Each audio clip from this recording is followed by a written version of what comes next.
안녕하세요. 서영선 목사입니다.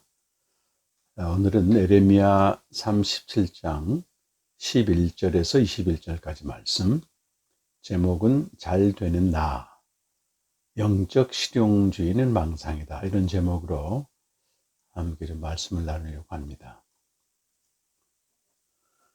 에레미야는 소위 악역을 맡은 비운의 선지자입니다. 그는 하나님의 명령을 따라 유다가 멸망할 것을 선포했습니다. 당시 급부상한 강대국 바벨론의 느부갓네살이 유다를 쳐서 멸망할 것이라고 했습니다. 그렇다고 유다가 단번에 멸망하는 것은 아닙니다. BC 609년에 등극한 유다왕 여호김에서부터 시작해서 BC 586년 시드기야 왕에 이르기까지 20년에 걸쳐 점진적으로 멸망합니다. 유다의 패망이 짙어지는 이 사이의 시간에 에레미야는 회개 메시지를 계속 전했습니다. 이제라도 그들이, 유다 백성들이 악에서 돌이켜 하나님께 돌아오면 산다는 것입니다.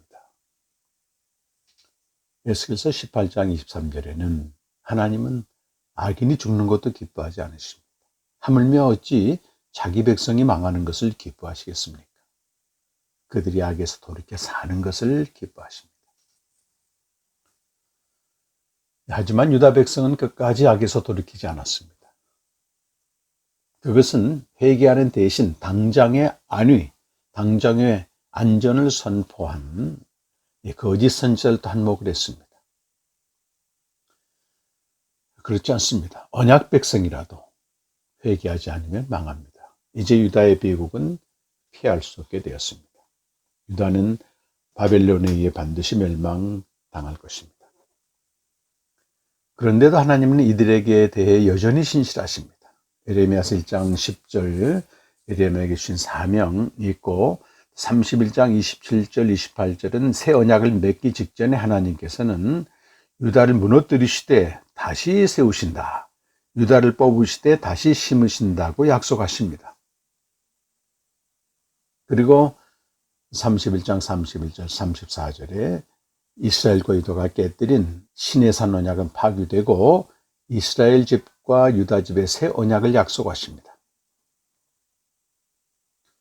이 새 언약은 첫 번째, 내 법을 너희 속에 두는 것인데, 이것은 고린도서 3장 6절 히브리서 1장 2절에 의하면 영으로 생명을 주는 것입니다.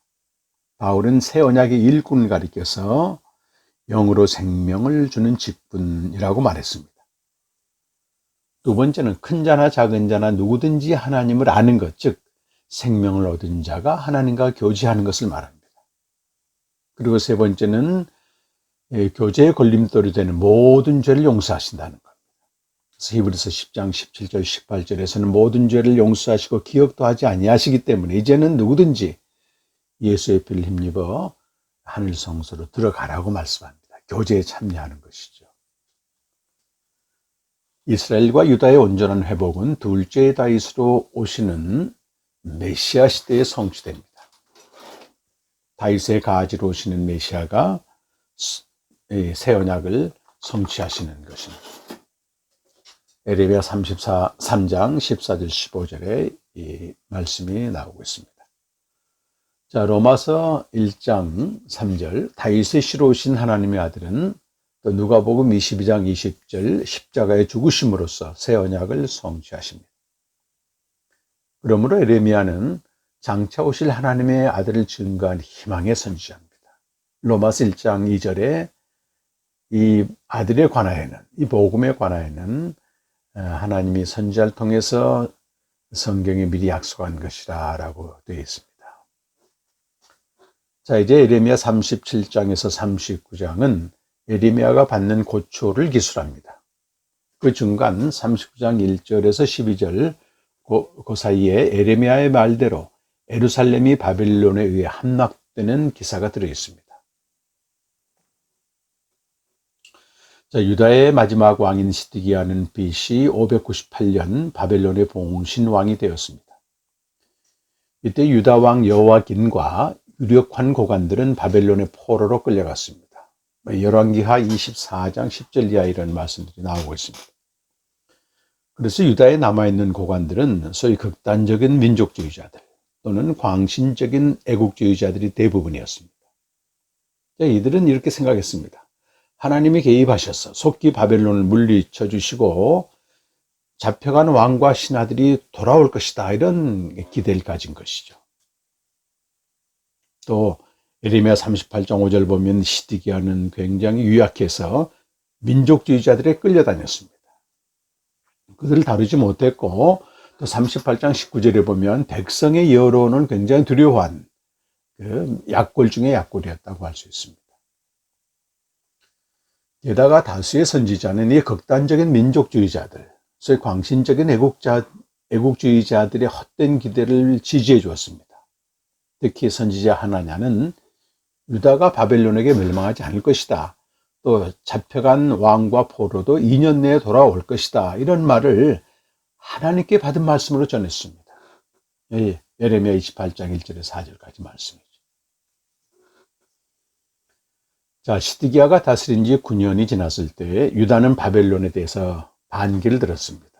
52장 3절에 보면 바벨론을 반역했다, 시드기야가 라고 나오고 있습니다. 물론 그 이유에 대해서는 자세히 언급하고 있지 않지만 아마 민족주의자들의 부추김과 또 다른 그 강대국인 애굽을 의지했을 가능성이 많습니다. 자, 이렇게 시드기야가 바벨론에 반기를 들자 바벨론이 신속하게 개입합니다. 그리고 유다를 침공했습니다. 바벨론 군대는 예루살렘을 봉쇄하고 외곽의 거점 도시를 하나씩 점령했습니다. 이제 남은 곳은 두 곳, 34장 7절에 보았듯이 라기스와 아세라 두 곳뿐이었습니다. 자, 이렇게 예루살렘이 포위된 상태는 BC 589년 겨울부터 그 이듬해 588년 봄까지 계속되었습니다. 자, 그런데 뜻밖의 반전이 일어납니다. 그해 애굽의 바로 소위 애굽의 왕이 된 호브라의 군대가 유다로 진격하게 됩니다. BC 588년 여름쯤입니다. 자, 이렇게 애굽의 군대가 진격하자 바벨론 군대는 포위망을 뚫고 퇴각했습니다. 37장 5절에 나오는 말씀입니다. 자, 그러자 시드기야 백성들은 안도의 한숨을 내쉽니다. 무엇보다 바벨론이 유다를 망하게 할 것이라는 에레미야 말이 거짓말로 들렸을 것입니다. 반면 망하지 않을 것이라는 다수의 거짓 선지자의 말이 이루어지는 것으로 보여졌습니다. 그래서 시드기야는 사람을 에레미야에게 보내서 하나님께 다시 한번 기도해 보라고 했습니다. 네가 말한 게 잘못되지 않았느냐, 이런 의미도 있죠. 또 자신들의 기대가 이루어지는 듯해 보이니 뭔가 하나님께 확증을 받고자 하는 것입니다. 하지만 에레미야는 단호하게 이전과 같은 말씀을 전합니다. 바벨론의 퇴각은 일시적이고 그들은 다시 와서 예루살렘을 쳐서 불살 것이라고 말합니다. 이게 오늘 37장 8절 말씀이죠. 설령 시드기야의 군대가 바벨론 군대를 쳐서 이긴다 해도 바벨론의 부상자들은 침상에서 일어나 이 성을 불살할 것이다. 어찌됐든 이 바벨론에 의해서 예루살렘 성은 불살라진다는 것입니다. 자, 오늘 본문부터 시작되는 37장 11절부터 39장은 에레미야가 계속해서 바벨론 위에 멸망한다고 외침으로써 그가 받는 고난을 기술하고 있습니다. 자, 11절에 보면 바벨론 군대, 즉 갈대아 군대가 애국 군대를 두려워하여 예루살렘에서 퇴각했습니다. 그때 에레미야는 집안의 상속 재산을 물려받을 일이 있어서 그도 예루살렘을 떠나 베냐민 땅으로 가려고 길 떠났습니다. 바벨론 군대가 떠날 때 같이 떠난 거죠, 예루살렘을. 그 오해를 살만했습니다. 자, 에레미야가 집안의 상속 재산 물려받는다는 말씀에 대해 어떤 사람은 32장에서 언급한 아나돗의 밭을 산 것을 이제 처리하기 위해서 갔다는데 그건 맞지는 않습니다. 이 아나돗의 밭은 그가 시대들에 갇힌 이후에 산 것입니다. 에레미야가 베냐민 문에 이르렀을 때 그 수문장인 이라야가 그를 저지합니다. 왜냐하면 에레미야가 이 바벨론 군대와 함께 떠났기 때문에 바벨론 군대에게 항복하려고 한다고 생각했기 때문입니다. 예레미야는 절대 그렇지 않다고 해명했으나 이리야는 그 말을 듣지 않고 그를 체포하여 고관들에게 데려갔습니다. 이 고관들은 예레미야에게 진노하죠. 왜? 지금 바벨론 군대가 퇴각했는데 바벨론 군대가 와서 다시 쳐들어와 망한다고 하니까 당연히 분노하죠. 자기들이 기대어 받지 않기 때문입니다. 그래서 고관들은 예레미야를 때리고 서기관 요나단의 그 집에 있는 감옥에 감금시켰습니다. 요나단의 집에 있는 감옥은 뭐 여러 군데 나오고 있습니다만 살아서 나올 수 없는 곳입니다. 우리 20절의 말씀 보면 16절에서는 뚜껑을 씌운 웅덩이다 이렇게 표현되어 있습니다. 예레미야는 거기 갇혀서 오랫동안 나오지 못했습니다. 16절에서 21절은 시드기야가 예레미야를 다시 불러내 면담하는 내용입니다. 시드기야는 혹시 여호와께로부터 받은 무슨 말씀이 있었는지 알고 싶어하는 것입니다. 그래서 예레미야를 몰래 불러내어 만났습니다. 그런데 예레미야는 여전히 같은 말을 전합니다. 시드기야 당신은 바빌론의 포로가 될 것이다. 오늘 17절 이렇게 말씀합니다. 그러면서 18절에서 20절까지는 자기는 옥에 갇힐 만한 일을 한 게 없다. 그래서 나를 구조해달라고 간청합니다. 시드기야는 예레미야의 간청을 받아들였는데 그렇다고 그걸 아주 풀어준 건 아니고 다만 죽었어야 나올 수 있는 요나단의 집 감옥에서 나오게 해 시위대들에 갇히게 된 것입니다. 그래서 시위대들에 갇힌 것입니다. 시위대들에 갇혔을 때 32장과 33장에 걸쳐 두 번에 걸친 하나님의 말씀이 임하게 되죠. 자, 아까 말씀드린 대로 구약의 선지자들은 장차 오실 하나님의 아들을 미리 증거합니다. 로마서 1장 2절입니다. 이 복음은 하나님이 선지자를 통하여 그의 아들에 관하여 성경에 미리 약속하신 것이다. 자, 그리고 선지자들 안에는 그리스도의 영이 있어서 그 그리스도가 받으실 고난과 영광을 증거합니다. 자, 베드로전서 1장 10절 11절 말씀을 읽어보겠습니다. 이 구원에 대하여는 너희에게 임할 은혜를 예언하던 선지자들이 연구하고 부지런히 살펴서 자기 속에 계신 그리스도의 영이 그 받으실 고난과 후에 받으실 영광을 미리 증언하여 누구를 또는 어떠한 때를 제시하시는지 상고하니라. 아멘. 자, 그런데 선지자들은 말로만 그리스도를 증거하지 않고 실제 삶으로도 그리스도를 증거하게 됩니다. 그들은 그리스도가 받을 고난을 다시 말해 미리 받고 증거한 것입니다. 선지자 예레미야가 왕과 고관들에게 박해를 받은 것은 사실은 그리스도가 받을 고난을 예시합니다. 그래서 그 구약 시대에 참 선지자와 거짓 선지자를 구분하는 두 가지 기준이 있습니다. 첫 번째는 참 선지자는 천상회의, 소위 하늘에 계신 하나님의 회의, 하나님께로부터 직접 말씀을 듣는다는 것입니다. 이사야 선지자는 이사야 6장에 높이 들리신 하늘에 계신 거룩하신 하나님의 영광을 보고 그 앞에 엎드립니다. 에스겔 선지자도 에스겔 1장에 보게 되면 하늘의 영광을 보는 그런 선지자죠. 예레미야서 23장 18절에 보면 예레미야가 이렇게 말합니다. 누가 여호와의 회의에 참여하여 그 말을 알아들었으며 누가 귀를 기울여 그 말을 들었느냐. 자신만이 여호와의 회의에 참여했다는 것입니다. 또 역대하 18장 18절에도 400명의 선지자는 아합이 가서 승리할 거라고 얘기했는데 참 선지자인 미가야는 아합이 전쟁에 나가서 죽을 것이라고 애원합니다. 근데 오직 미가야만 여호와의 회의, 하늘 천상회의에 참여한 것이죠. 이것이 참 선지자를 분별하는 첫 번째 기준이고, 두 번째는 그들이 고난을 받느냐, 그리스도와 동일한 고난을 받았느냐 안 받았느냐, 이걸로 또 분별하게 됩니다. 이것은 뭐 신약 시대에 소위 사도들 또는 증인들도 마찬가지입니다. 그리스도의 고난에 참여하고 또 하늘에 속한 말씀을 전할 때 참 증인이 된다는 것입니다. 다시 말씀으로 돌아가서 시드기야는 예레미야의 말을 듣고자 청했으나 회개하지 않았습니다. 자, 이 모습은 마치 헤롯 왕이 그리스도를 증거한 세례자 요한을 대한 것하고 거의 똑같습니다. 이 세례자 요한이 이 옥에 갇혔을 때 헤롯 왕이 이렇게 말하는, 헤롯 왕은 요한의 말을 들을 때 번민하면서도 달게 들었다고 말씀하고 있습니다. 이 마가복음 6장에 나오는 내용이죠. 하지만 사람들을 기쁘게 하고 자기 목적을 위해 요한을 참수합니다. 또 예수 그리스도는 유다의 고관들, 제사장 장로들에게 박해를 받고 죽음에 넘겨졌습니다. 게다가 백성들은 예수가 자신들이 원하는 메시아가 아니었음을 알고 그를 십자가에 못 박으라고 외치면서 그리스도의 죽음에 가담했습니다. 자, 그런데요, 예수를 따르던 제자들도 사실은 예수님을 오해했습니다. 마가복음 8장 26절에 보면 제자 중에 수제자를 할 수 있는 베드로는 모든 것을 포기하고 예수님을 따라갔습니다.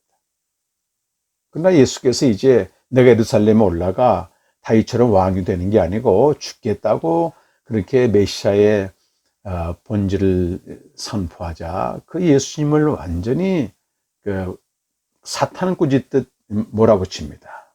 그리고 마가복음 8장 32절에서는 붙들고 가나며 이렇게 아주 좀 점잖게 표현되어 있습니다만 원문에 보게 되면 붙들고 꾸짖었다라고 되어 있습니다. 이 꾸짖다는 에피티마오는 사탄을 취급할 때 예수께서 사탄을 꾸짖을 때 표현하는 말과 똑같습니다.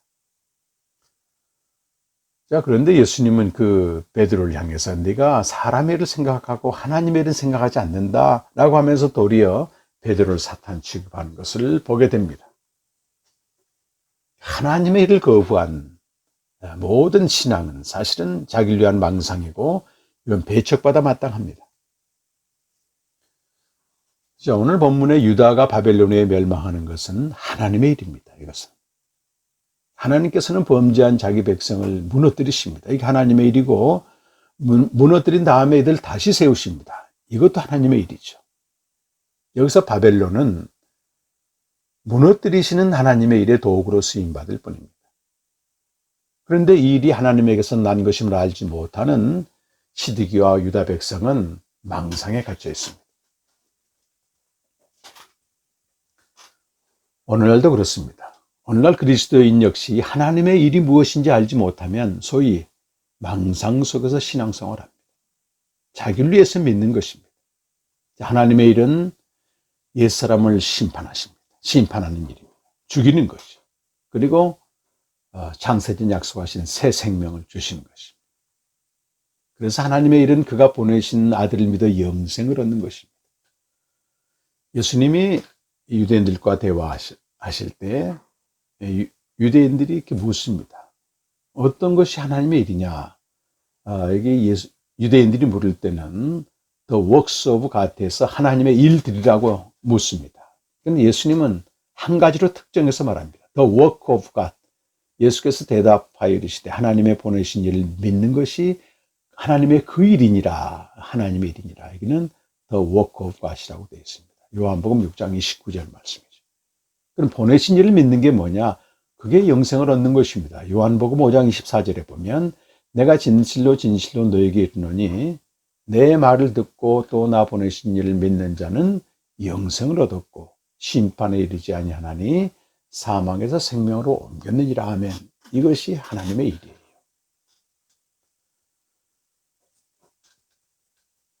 로마서 5장 12절에 보면 아담 안의 모든 사람은 죄를 범하여 사망에 이른 자입니다.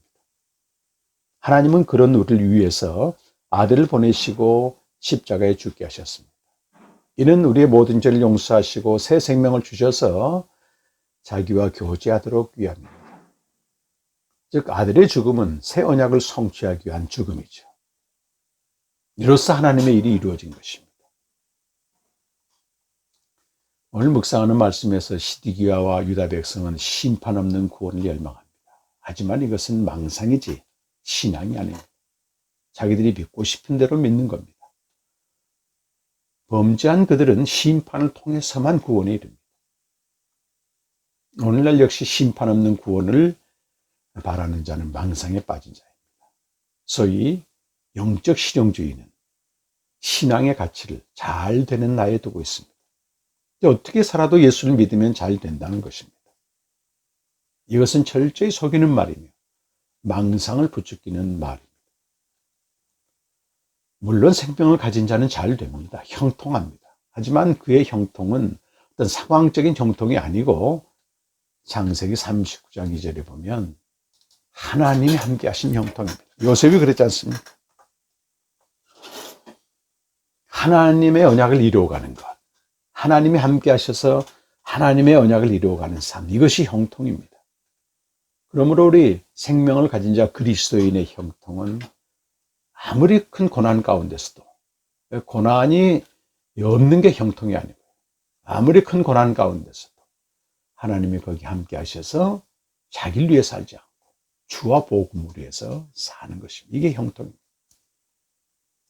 그러므로 우리는 옛사람의 상태, 즉 육체의 욕망과 어떤 정욕을 따라 사는 상태에서 잘 되는 나를 부추기는 이런 말을 전하는 자를 경계해야 됩니다. 그들은 하나같이 영혼들을 주님께로 이끄는 게 아니고 자기 자신께로 이끄는 자입니다. 고린도서 11장 14절 15절에 보면 그들은 광명한 천사로 보이지만 실상은 사탄의 일꾼이라는 것입니다. 반면에 심판과 구원의 복음, 하나님의 일을 전하는 전도자는 당연히 고난을 받습니다. 왜?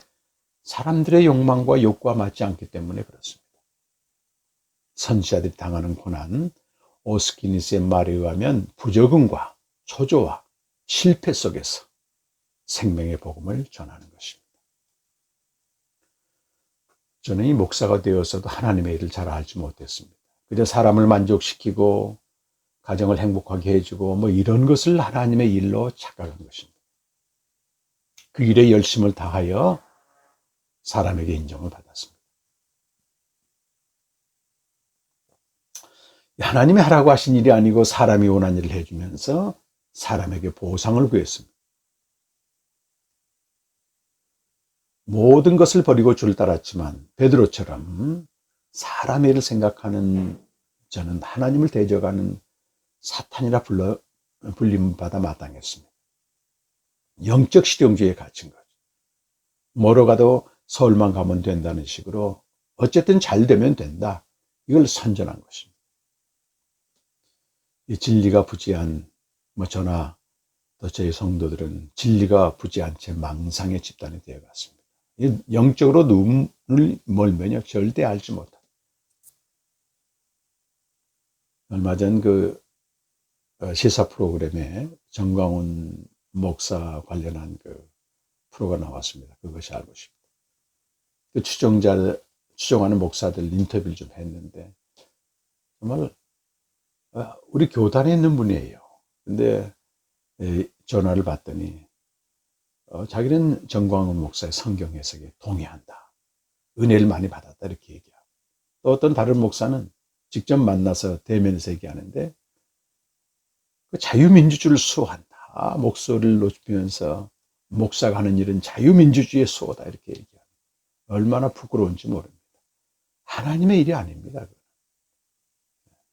하나님의 일은 생명을 주는 일입니다. 저도 심판이 아니었다면 망상에서 깨어날 수 없었습니다. 하나님은 원수된 자를 위해 아들을 내어주셨고 로마서 5장 10절 말씀대로 우리가 원수되었을 때 그의 아들의 죽으심으로 말미암아 하나님과 화목하게 된 것입니다. 그렇습니다. 하나님의 일은 심판과 구원입니다. 자기를 위해 사는 삶, 잘 되는 나를 위해 산 옛사람을 심판하시고 주와 복음을 위해서 사는 새 생명으로 우리 인도하십니다. 그와 함께 죽고 그와 함께 장사된 자는 새 생명으로 바로 사는 자입니다.